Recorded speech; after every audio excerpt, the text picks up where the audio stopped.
Ya pemirsa, dari total 1.779 km jalan milik pemerintah Provinsi Sumatera Selatan, 90% dalam kondisi baik dan siap dilalui. Sementara 10% sisanya masih mengalami kerusakan ringan hingga berat.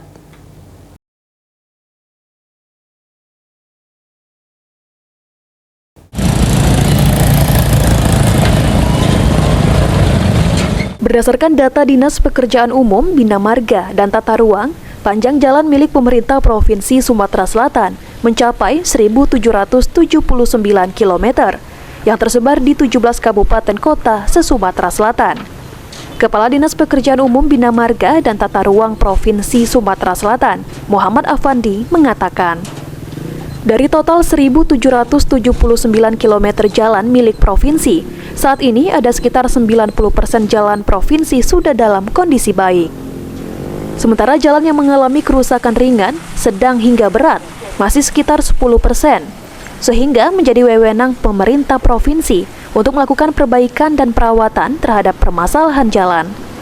Khususnya pada jalan yang mengalami kerusakan berat dengan menggunakan anggaran di tahun 2025.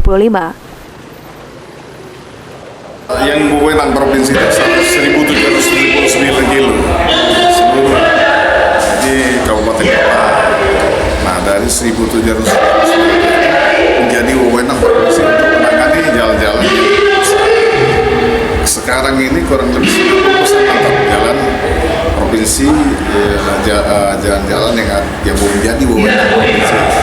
Berarti masih 10% yang butuh perbaikan, Pak? 10%. Kedua, ada kerusakan ringan, ada kerusakan sedang, ada kerusakan berat. Ditambahkan Afandi, dengan anggaran 400 miliar yang tersedia pada anggaran tahun 2025 diperuntukkan pada biaya pemeliharaan, perawatan, dan perbaikan jalan provinsi yang mengalami kerusakan.